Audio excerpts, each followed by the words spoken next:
Доброе утро, уважаемые телезрители! В эфире на телеканалах НВК Саха и Якутия-24 передача «Утро Якутии». И сегодня этот день, эту неделю начну с вами я. В студии работает Руслан Ачиров.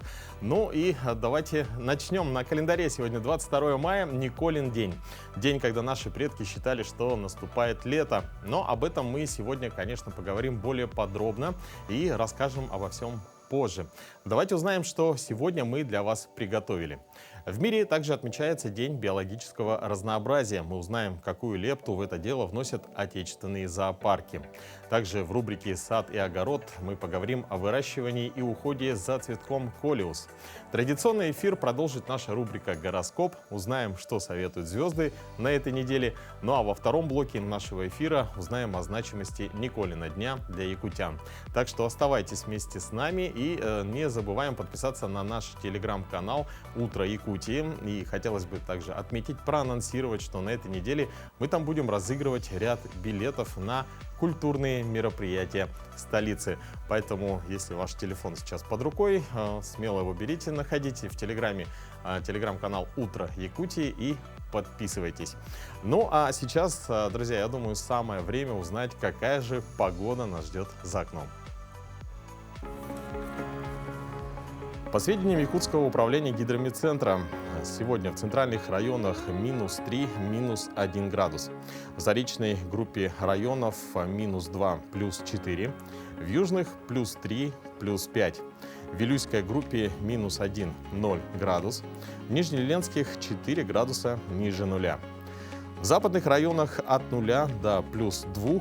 В Колымо-Индигирской группе улусов от -7 до +4 градусов. В Янских районах 10-8 градусов ниже нуля.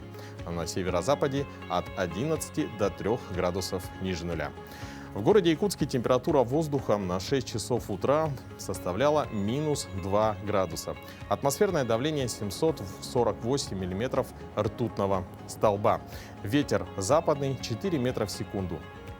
Сегодня днем горожан ожидает температура воздуха от +7 до +9 градусов, без существенных осадков, ветер северо-восточный 3,8 метров в секунду, порывы до 8-13 метров в секунду. Так что, несмотря на то, что сегодня достаточно положительная температура, то все равно с учетом ветра одевайтесь потеплее.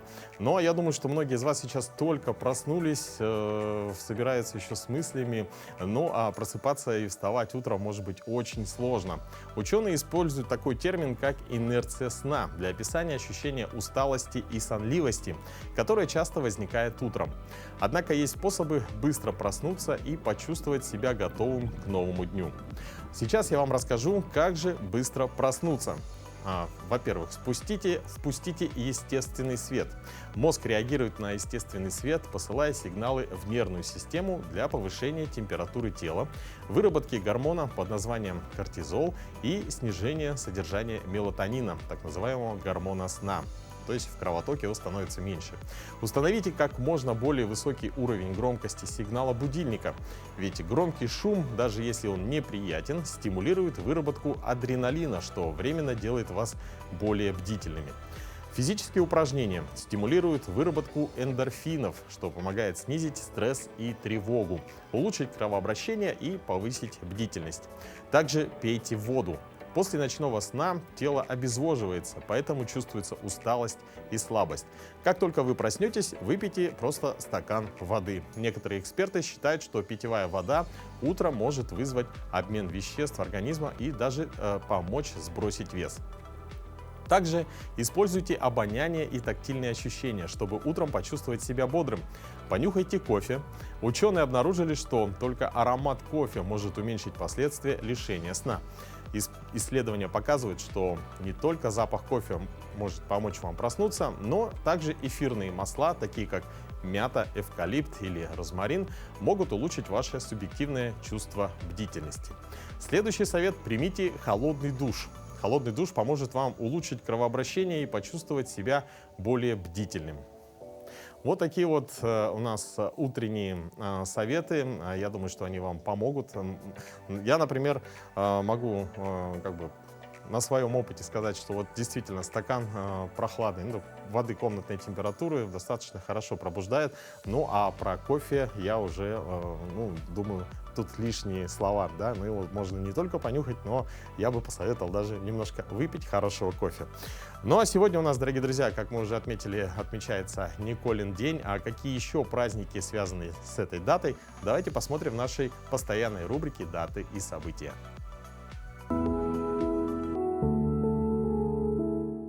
Сегодня Международный день биологического разнообразия, Всероссийский день бассейновой индустрии и Всемирный день готов. По народному календарю День Николая Чудотворца, он же Николай Угодник и Николай Вешний. В честь Николая Угодника в году отмечают два основных праздника – 22 мая и 19 декабря. По этому поводу говорили: «Два Николы у нас, один с травой, другой с зимой». Травы с этого дня действительно начинали хорошо расти, поэтому лошадей уже выгоняли в ночное. Николы крестьянская жизнь постепенно шла в гору, устанавливалась теплая погода, домашним животным хватало свежей травы, коровы и козы давали больше молока, а потому можно было не беспокоиться о том, чем накормить семью и скотину. Это день в истории. В 1524-м основан Новодевичий монастырь. В 1769-м отлит колокол для часов Спасской башни Московского Кремля. В 1785-м в Москве прошла закладка дома Пашкова, в котором ныне располагается Российская государственная библиотека. В 1856-м в Москве основана Третьяковская галерея. В 1911-м профессор технологического института Борис Львович Розинг впервые в мире продемонстрировал на экране электронно-лучевой трубки изображения геометрических фигур, прообразы нынешнего телевизионного изображения. В 1916-м в Петербурге перед зданием Николаевского кавалерийского училища установлен памятник Михаилу Лермонтову. В 1940-м указ Президиума Верховного Совета СССР об учреждении золотой медали «Серп и молот» знака отличия Героя социалистического труда. В этот день родились в 1813 году Рихард Вагнер, немецкий композитор и дирижер, крупнейший реформатор оперы. В 1859-м сэр Артур Конан Дойль, знаменитый английский писатель, создатель Шерлока Холмса. В 1937 году родился Виктор Понедельник, футболист, автор «Золотого гола» сборной СССР в финале Кубка Европы в 1960 году. В 1941-м появился на свет Николай Алялин, советский актер театра и кино, кинорежиссер, сценарист. В 1970-м Наоми Кэмпбелл, британская супермодель, киноактриса и певица. В 1972-м Евгений Ревенко, российский тележурналист, телеведущий и государственный деятель. В 1976-м родился Сергей Жуков, российский певец, музыкант, участник поп-группы «Руки вверх». В 1978 году Андрей Чадов, российский актер театра и кино, продюсер. Именины в этот день отмечают Акулина, Василий, Гавриил, Дмитрий, Иосиф, Николай и Семен.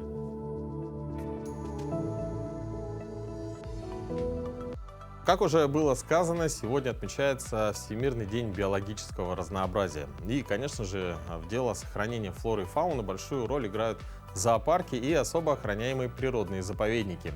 Далее в следующем сюжете мы вам хотим рассказать о значимости зоопарков в этом непростом и важном деле.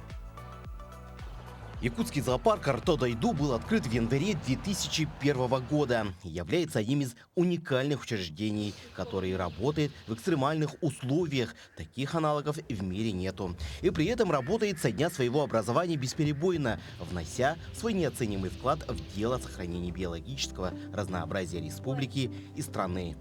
Сотрудники зоопарка очень много контактируют с коллегами из зоопарков нашей страны, обогащаются опытом.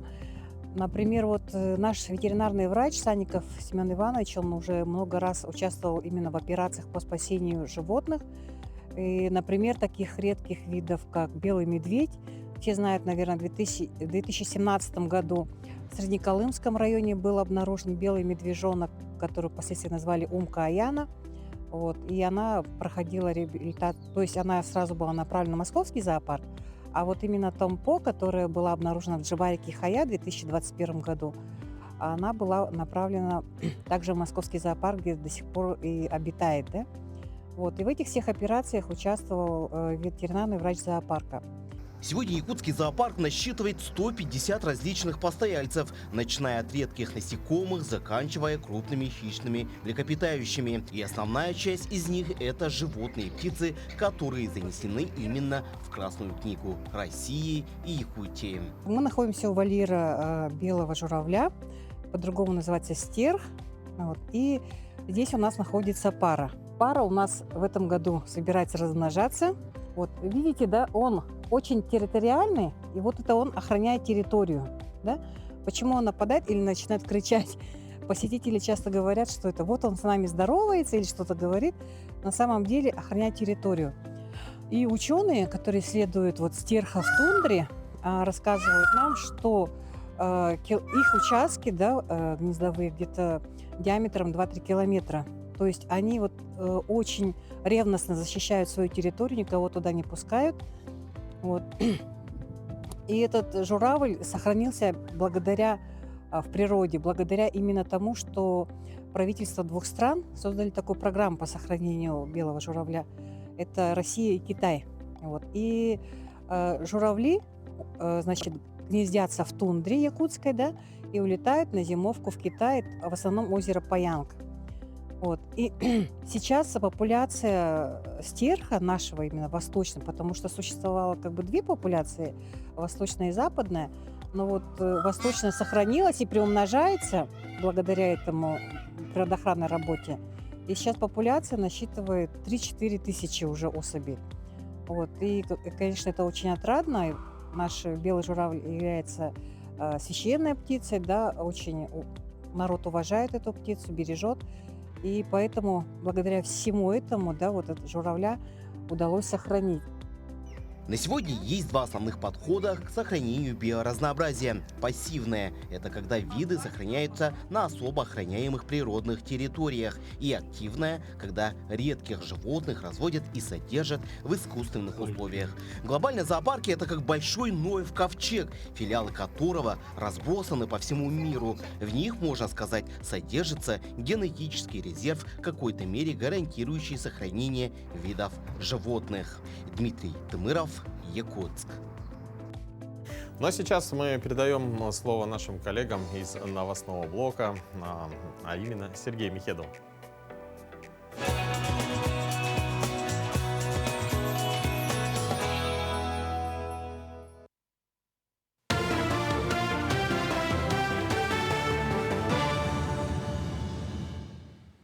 Коллеги, доброе утро. Доброе утро, Якутия. Сейчас блок новостей.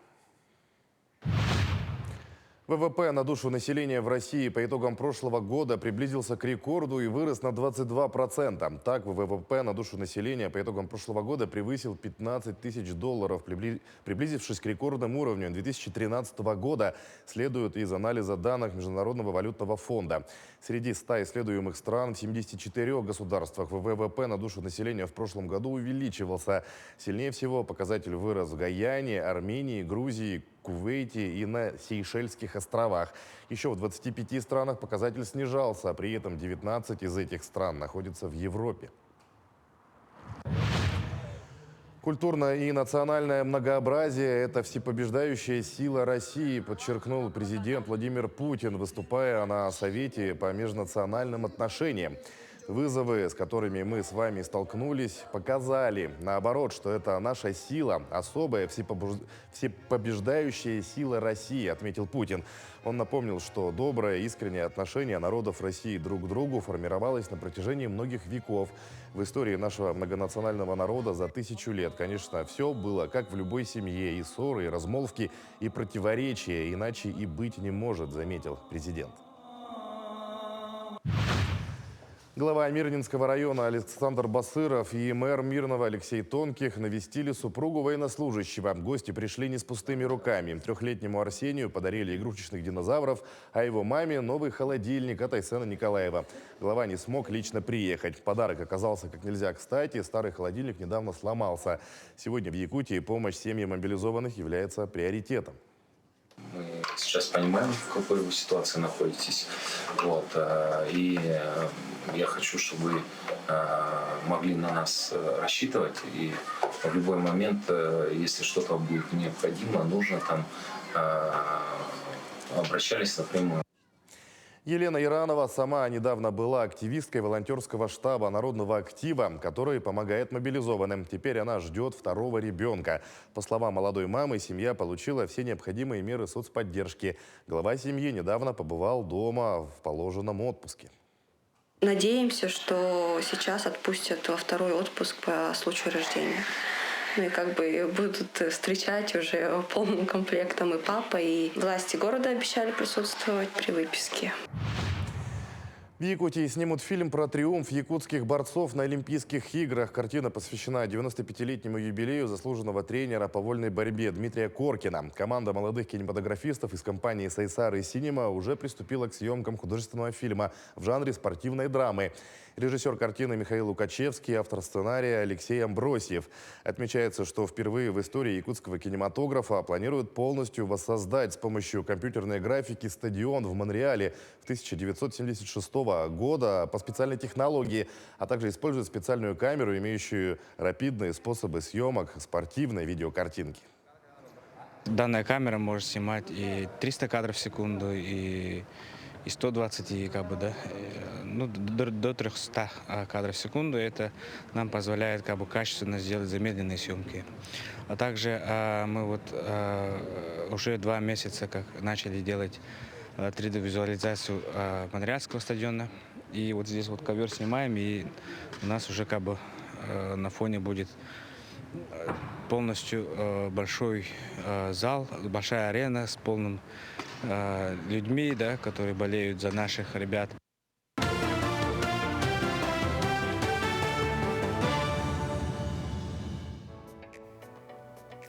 Спасибо, Сергей. Ну а тему Международного дня биологического разнообразия продолжит наша коллега Галина Чекурова.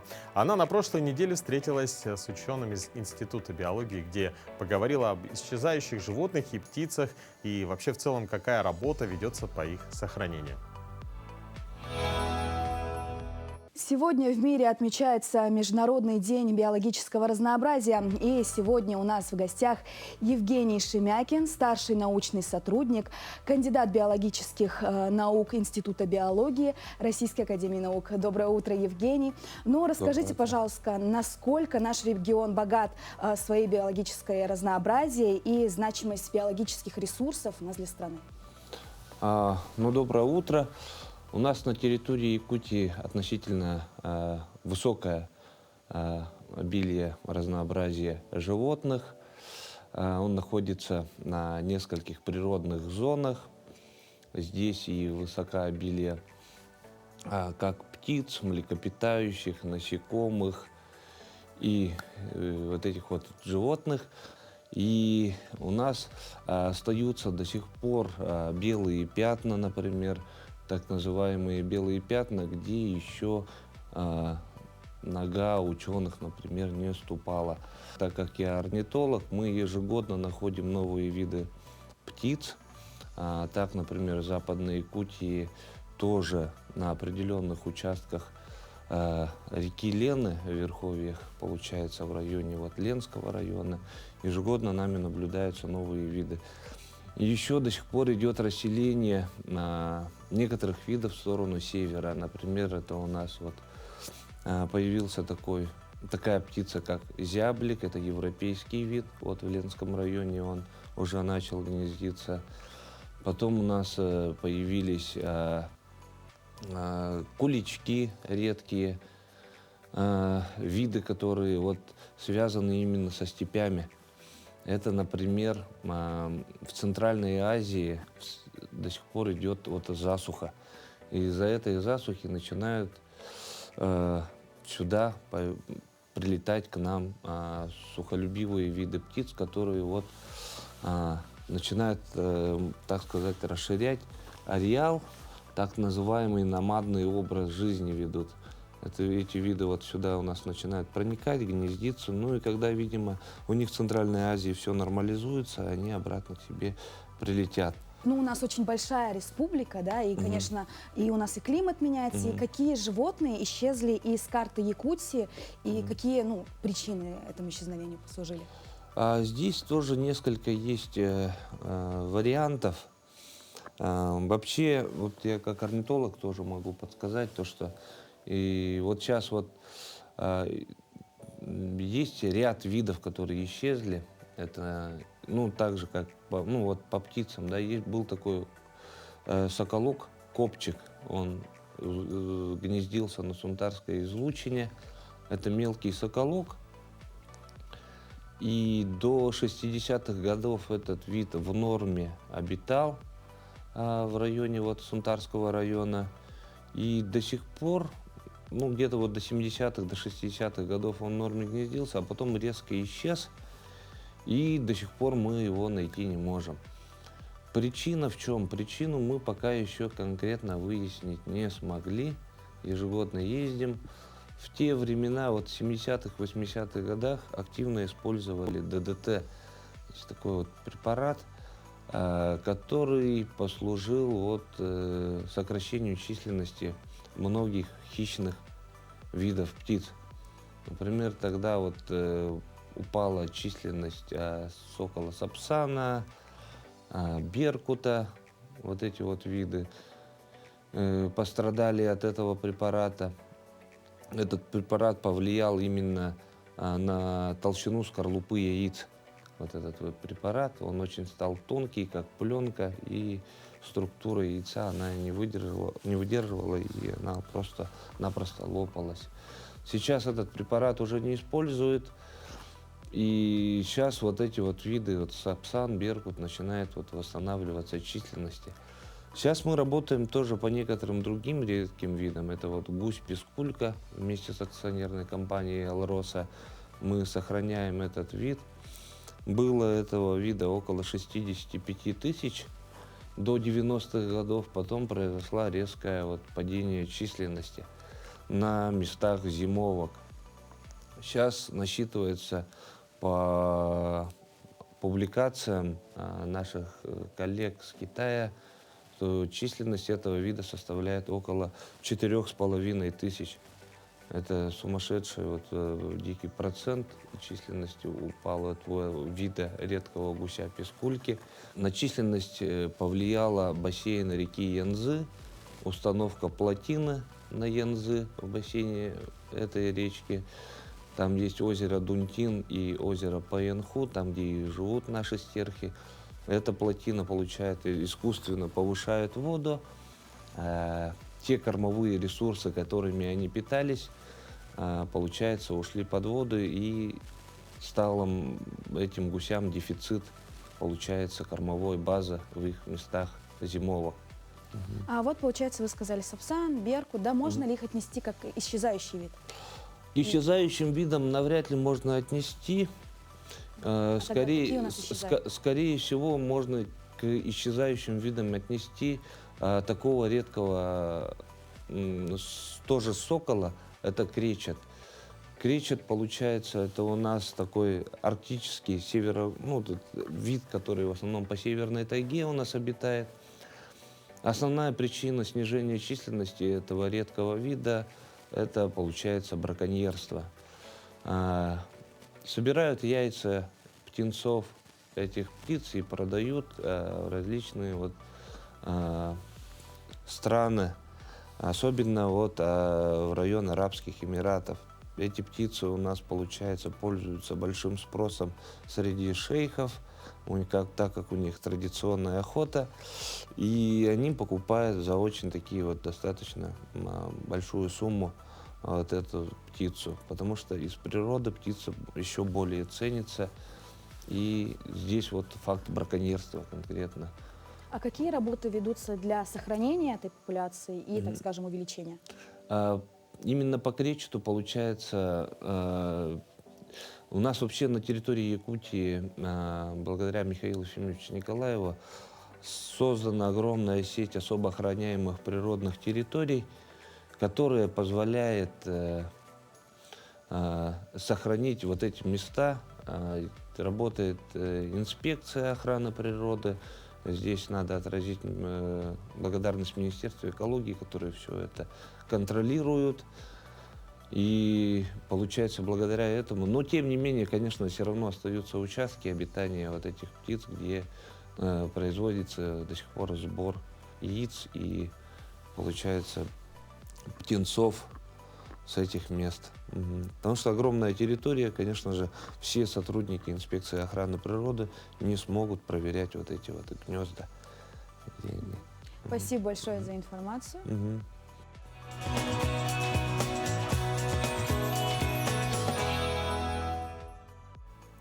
Спасибо, Галина. Сейчас уже совсем скоро наступает лето. Практически уже сейчас можно сказать, что лето наступило. И, видимо, многие уже переехали на дачи и с самого раннего утра добираются в город. К тому же начался активно ремонтный сезон, и некоторые участки улиц перекрыты. Кстати говоря, только в этом году на ремонт дорог в Якутии будет потрачено свыше 8 миллиардов рублей. И более 2 миллиардов из них пойдет на восстановление улично-дорожной сети города Якутска.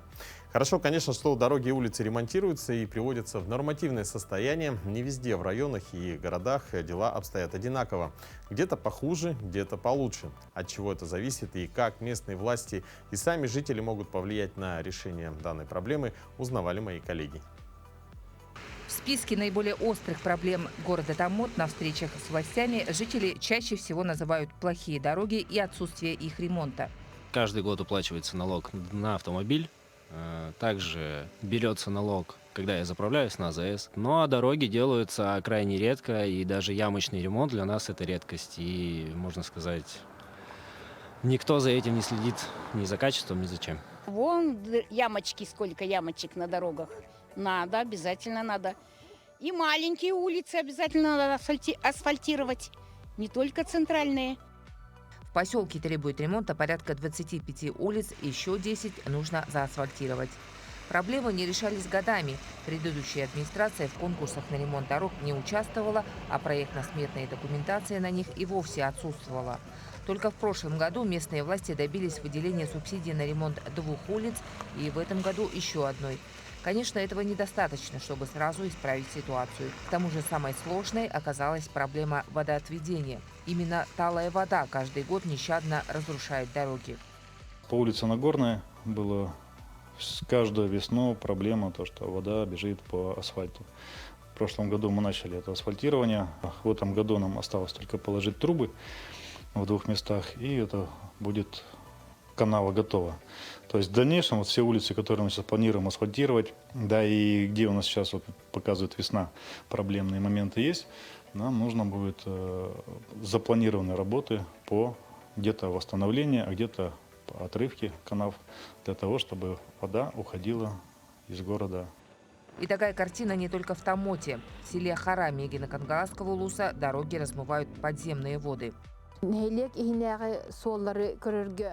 Были бы программы для содержания внутрипоселковых дорог, а для ремонта и благоустройства улиц на Слега хотелось бы, чтобы предусматривались средства. Для решения проблемы важны не только усилия властей, но и инициативность самих жителей, считают в региональном отделении Общероссийского народного фронта.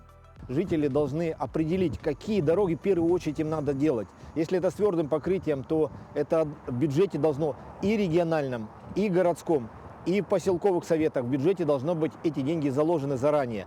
Поэтому добиваться. В Якутске, к примеру, общественникам путем сбора подписей удалось добиться ремонта улицы Жарницкого, раньше намеченного графика. Еще один способ также оказался действенным. Эту дощечку называем балабашка. 15 сантиметров, 60 сантиметров, глубиной 5 сантиметров. Эту дощечку, если она используется, и мы ее прикладываем в глубину яму, если она в эту яму входит, в эту выбоину, то эта выбоина уже по законодательству опасна для транспорта, опасна для движения транспорта. И она в течение 10 дней, ее дорожные службы обязаны ликвидировать. Так что только общими усилиями можно решать проблемы, даже самые застарелые. Главное, не быть равнодушными. Туяра Филиппова, Роман Сливкин, Ренат Нахиев, Томмот, Хара, Якутск. Как я уже отметил, с наступлением теплых солнечных дней многие жители столицы все чаще проводят время на своих дачных участках. Они там занимаются не только уборкой, но и уже посадкой и пересадкой рассады.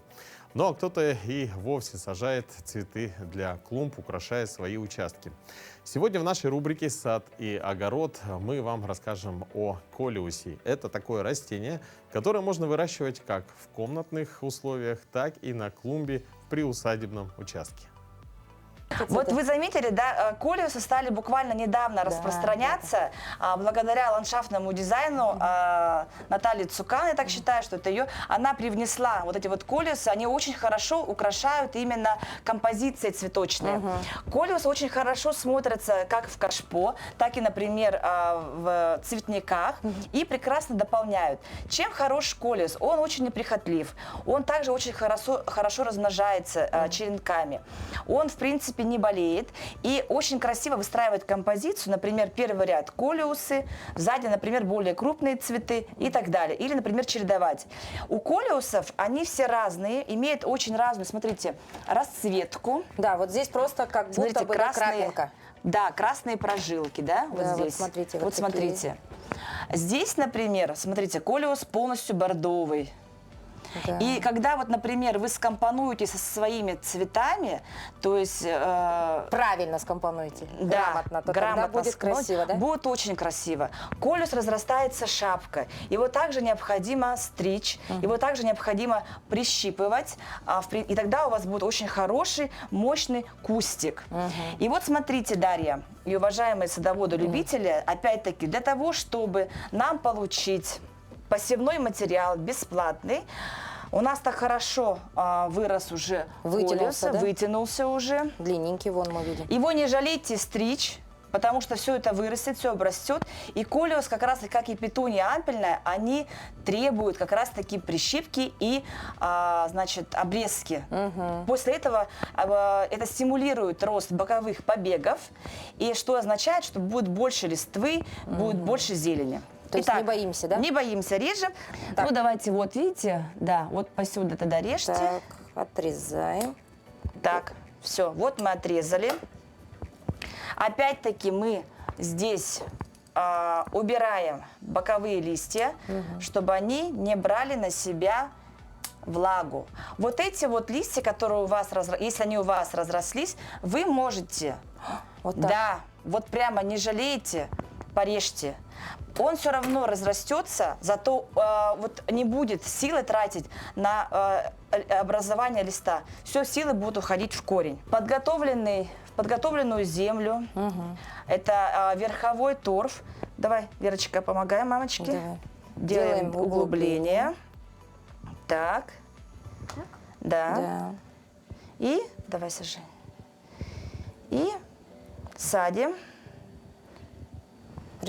Прижимаем, да? И прижимаем. На период, когда вы только садите, если у вас хорошая земля, то изначально растение берет все витамины и все микроэлементы, они берут уже с почвы, которую вы садите. Но уже в процессе взросления растения, формирования, значит, зеленой листвы, образования больше корневины, вот, конечно, вот что колиус, что петуния, они очень прожорливы. Их необходимо каждые 2 недели подкармливать. И чем чаще вы будете подкармливать, тем больше у вас будет листвы, ботвы, растения будут прямо у вас, значит, ну, пышить. Поэтому, значит, я пользуюсь, ну, у всех разные, это то, что есть под рукой. Например, я пользуюсь биогумусом, вы его разводите, значит, по инструкции и подкармливаете свое растение. Обязательные подкормки, конечно, всегда нужны. А когда у вас будет, ну, сейчас, если честно, да, это сейчас все стали пользоваться ционом. Это препарат, значит, ионитный субстрат, улучшитель почвы. И когда вы уже пересаживаете на постоянное место высадки, в кашпо, в грядке, то добавляете, получается, по ложку, по 2, в зависимости от объема кашпо, добавляете, и говорят, что больше уже подкармливать не нужно. То есть один раз насыпал вот этого циона и все, да. Спасибо большое за очень полезные советы. Я думаю, они пригодятся обязательно тем, кто любит сажать цветы. Ну а следующая наша рубрика поможет тем, кто доверяет звездам и прислушивается, что говорят звезды на этой неделе и на что нужно обратить внимание, чего не стоит делать. И все это будет в нашей рубрике, которая называется «Гороскоп».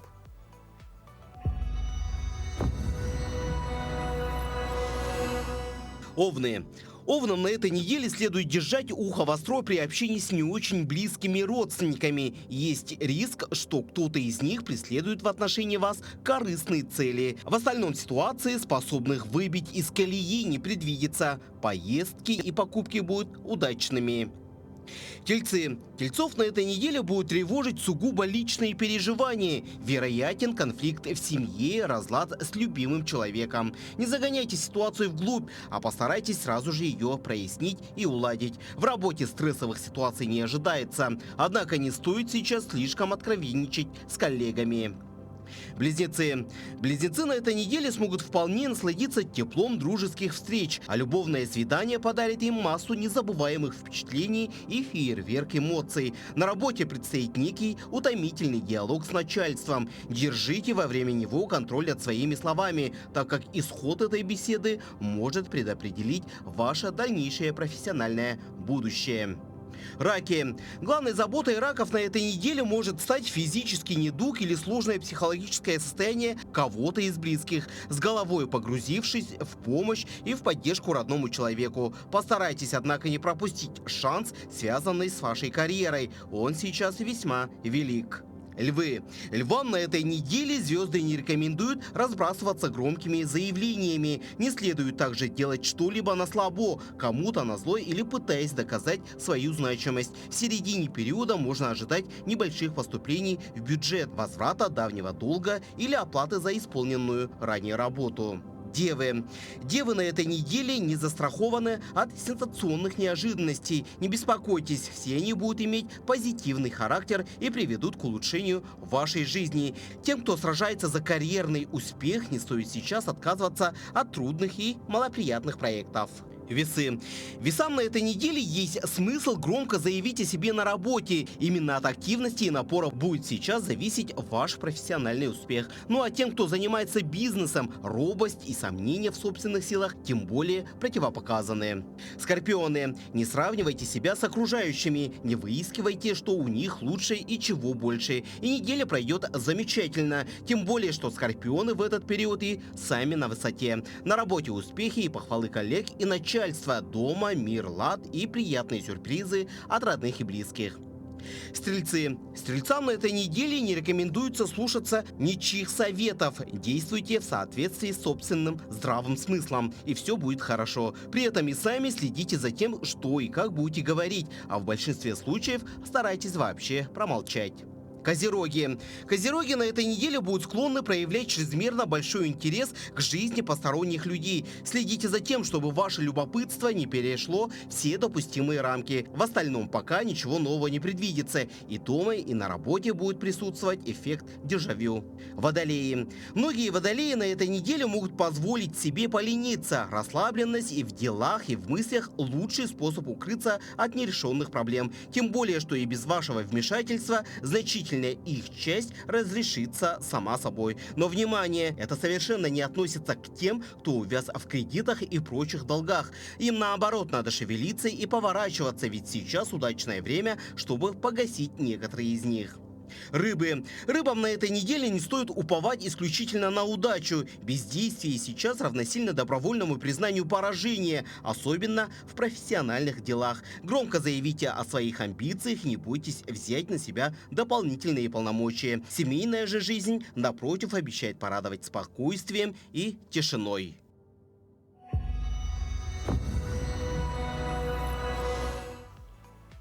Это «Утро Якутии» на каналах Якутия-24 НВК Саха, и мы помогаем вам проснуться гораздо эффективнее. Цитрусовый и шоколад по утрам помогут вам быстрее это сделать. Об этом сообщают нутрициологи. Так, по словам эксперта по правильному питанию Марины Мельниковой, долька апельсина может стать спасением для тех, кто постоянно хочет спать. В соке этого фрукта содержится большое количество витамина С, который наполняет организм энергией. Однако цитрусовые не следует есть натощак, предупредила она, поскольку это может привести к язве. Еще один продукт, который, по словам эксперта по питанию, заряжает бодростью на несколько часов, это горький шоколад. В нем содержится не менее 55% какао-бобов, богатых пищевыми волокнами и магнием.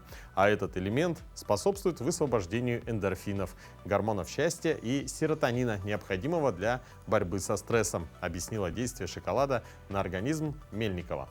Она добавила, что самый полезный, на ее взгляд, вариант завтрака – это каша. В ней содержатся медленные углеводы, которые дают быстрое насыщение и энергию на несколько часов. Далее яйца. Они полны минералов, витаминов и протеинов, необходимых организму для полноценной работы, продолжила Мельникова. Также она посоветовала добавить к первому приему пищи овощи и не забывать о молочных продуктах, которые богаты кальцием, калием и витамином D. Ну, получается, в общем и целом, идеальный завтрак, бодрящий, должен выглядеть так. Кашка с яйцами, затем пьете чай с лимоном и закусываете горьким шоколадом. Ну и не забывайте про овощи. Все достаточно просто. Ну а сегодня православная церковь отмечает Николин день. Этот праздник особенно любим в Якутии. Считается, что с этого дня начинается лето. Также в этот день якуты прибавляли к своему возрасту еще один прожитый год, будучи уверены, что у них начинается новый год жизни. В этот день накрывают богатый стол, на нем обязательно присутствуют оладьи, саламат и утиный суп. В традиции и кулинарные изыски Николина дня окунулась наша коллега Дарья Анкехова. Доброе утро, дорогие друзья! Знакомьтесь, рядом со мной находится Юлия Заболоцкая-Избекова. Это нутрициолог. Мы сегодня сварим утиный суп приближенно так, как его варили наши предки. То есть не с лапшой, а с более натуральными ингредиентами. Потому что всем известно, что якуты делали силейдэх мин и использовали при варке разные растения. Ну, сейчас их, конечно, никто не заготавливает, мы будем использовать похожие аналоги. Где наша красавица-уточка? Так, да. У нас сегодня немножко будет суп для эгоиста. Утка у нас, к сожалению, сегодня немножко небольшая. На 2 порции хватит? На 2 порции хватит, да. С точки зрения нутрициологии, дичь вообще полезный продукт. Ага, дичь, она... мясо более такое, как сказать, насыщенное белками, да, в нем содержатся разные полезные жирные кислоты, витамины. То есть дичь, она на столе хотя бы раз в год должна присутствовать обязательно. Николин день, поэтому очень хороший повод. Супы раньше якуты варили преимущественно на костре. Вообще утиный суп, он пришел в кулинарию якутскую вместе с традициями от кочевников, доставшихся в наследство, да, потому что утиный суп варится, он, начиная с Турции до Дальнего Востока, везде. Просто у всех разные названия, да? У всех разные названия, да, и у всех там плюс-минус немножко разные ингредиенты кладутся. Луковицу, морковку мы сейчас кладем целиком, это будет заменять нам коренья волшебные, да. Это вот у нас источник витамина А это для вкуса. Раньше якуты в суп клали вместо таких луковицы сарданы. Ага, поэтому это стало краснокнижным растением, кстати. Потому что все съели, да. Немножко перца кладем и обязательно добавляем кориандр. Это ближайший родственник сусака болотного, источник разных антиоксидантов, поливитаминов. Ну, то есть очень полезная штука. Оладьи умеешь делать? Думаю, что да. Думаю, что да, да? Давай ты сейчас будешь делать тесто на оладьи, я пока другие овощи подготовлю. Хорошо. Юлия, скажи, пожалуйста, вот говорят многие люди, кто придерживается правильного питания, что оладьи – это зло. Ну, а с чего бы? Ну, потому что при жарке много масла в них. Для того, чтобы оладьи не впитывали масло, в них не надо добавлять соду. Эта сода дает такой эффект. Ты знаешь, ну, якутский суп из утки и сельдерей немножко вещи несовместимые, мне кажется. Ну, с чего бы? Ага, это тоже родственник нашего сусака болотного. Поэтому это все зонтичные растения, очень классно.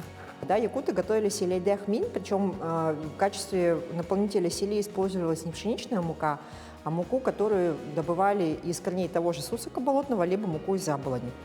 Сели это вот просто в бульон, растворенную вот эту муку перемешанную добавляешь, и получается такое что-то похлебкообразное, да? Ага. Все.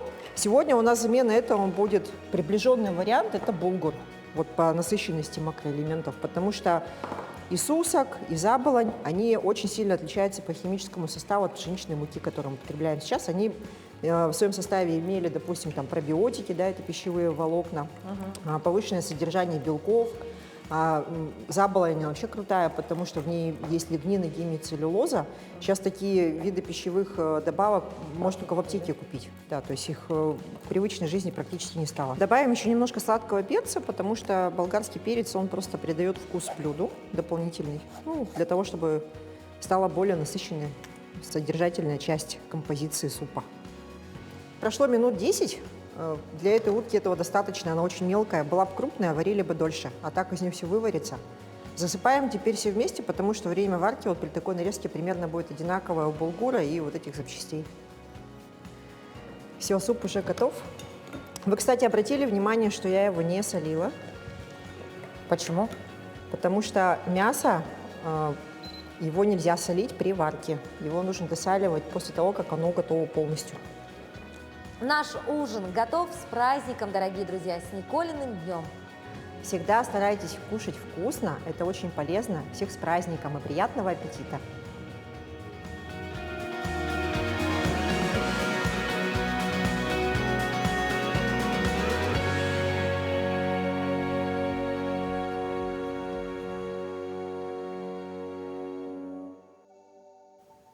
Я думаю, блюдо получилось очень хорошим. Кстати, интересный совет, что мясо при варке не солится, а солится уже после. Надо будет как-нибудь попробовать обязательно. Но сейчас более подробно о значимости Николина дня мы поговорим с гостем в нашей студии. Это Нургустана Слепцова, методист Музея музыки и фольклора народов Якутии. Доброе утро. Утро доброе и с Николиным днем. Да, вас также. Мы также поздравляем наших телезрителей. Вот, Нургустана, расскажите, что символизирует Николин день для народа Саха? Ну, конечно же, Николин день очень популярен и любим у народов Якутии, потому что он символизирует Новый год. Прошла долгая суровая зима, должны встречать с радостью лето, и они как бы вкладывают в это надежды на будущее, светлое будущее, что год будет благоприятный, богатый на урожай. С этим символизирует. И самое интересное, то, что раньше наши предки прибавляли в этот день к себе 1 год. Не в день рождения считали, а именно в этот год к возрасту, который у них уже есть, они прибавляли 1 прожитый год. То есть летоисчисление, то есть возраст шел именно по Николину дню. Да. И считалось, что с этого дня начинается как изобилие, богатство приходит.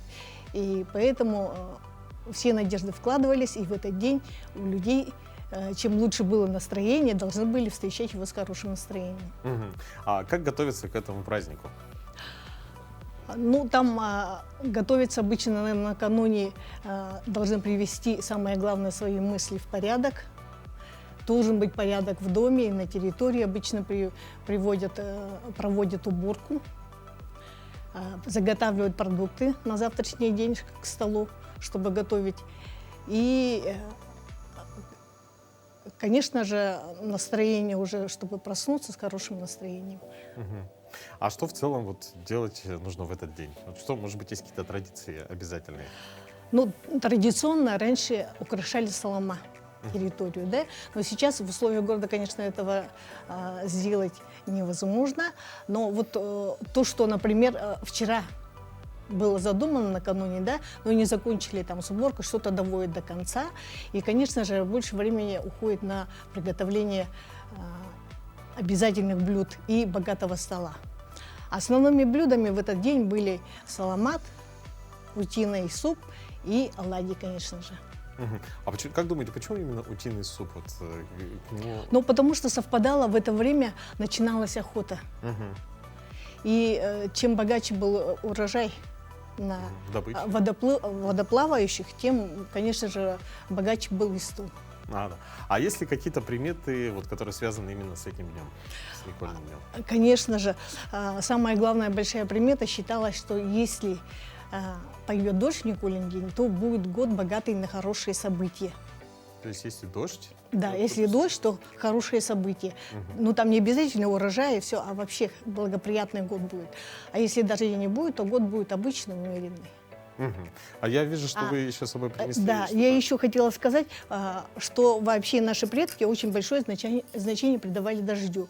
И вот когда вот только поели, богатый стол, конечно же, утку поели и разделали, и смотрят на грудинную косточку обычно. Ну, в разных улусах по-разному может быть, да? Но вот так вот смотрят вот на эту часть. На верхнюю? Да, на верхнюю часть, и на ней делают прогноз лета. Дождливое будет лето или какое, да? Вот по этой косточке видим, что в начале лета будет дождь. А потом дальше, вот видите, она сухая, можете посмотреть. Так, а как это определяется? Ну вот видите, тут красноватые вот такие, видите, вкрапления. Их там больше. Вот здесь меньше, да? Но они тоже есть. И это говорит о том, что дождь будет в начале лета. То есть вот эти косточки этого года? Да. Ага. Это вот свежие буквально Свежие. со вчерашнего стола. Так, здорово. Так. И в конце, когда проходит как ужин, все в конце всего этого, надо, как говорится, после развлечься. И делают что? Утки есть вот такая вот косточка. Это вот как, типа ключичная кость, и с нею играют. Называют эту игру мамок. Знаете, да? Да. Ну, вот так вот дергать, да. Так. Ни да, ни нет не говорить. И если я дам, тот проигрывает. Были свои чемпионы в этом. Давайте. Раз, два, три. Опа. Оп. Ну что, на этой ноте, друзья, мы переходим к нашим новостям. Вам большое спасибо и поздравляем с Николиным днем.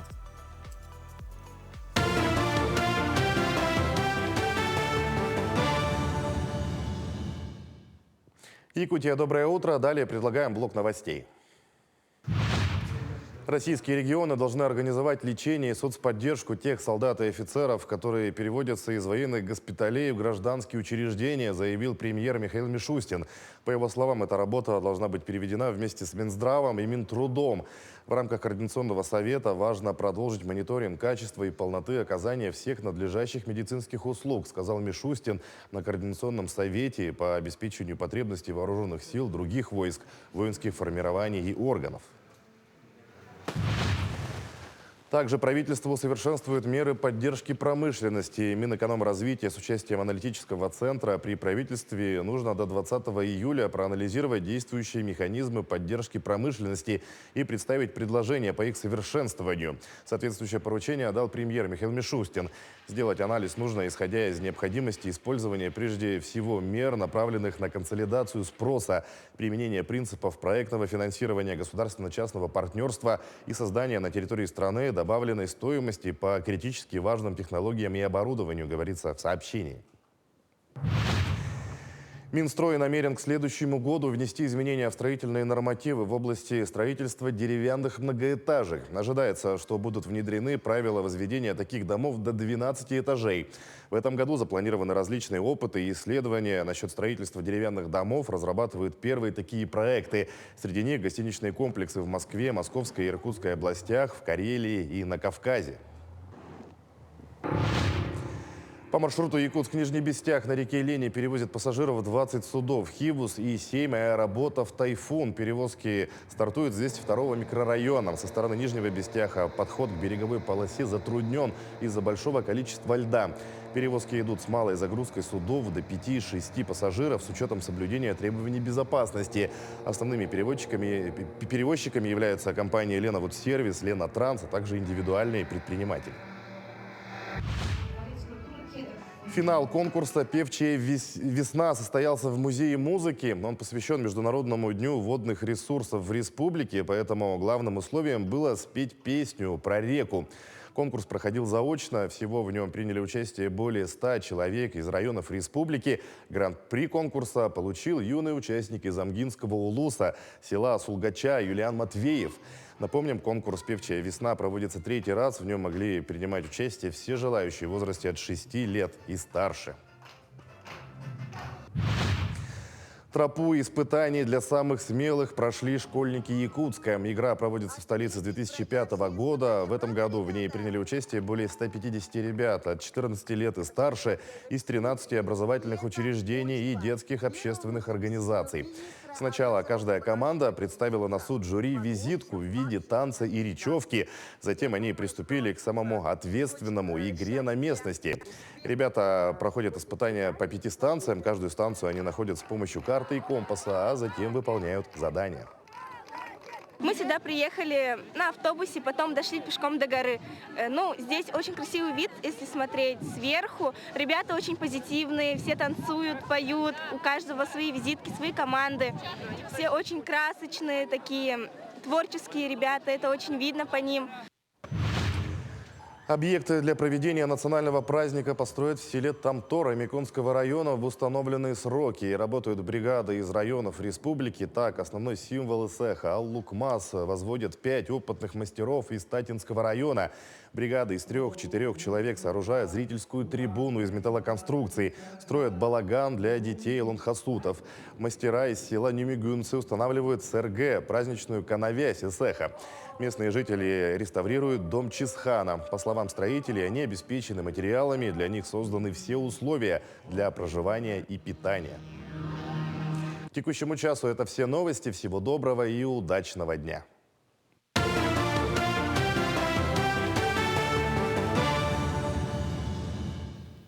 На этом наш эфир подходит к концу. Мы желаем вам отличного начала дня и бодрого начала недели. До новых встреч, до завтра.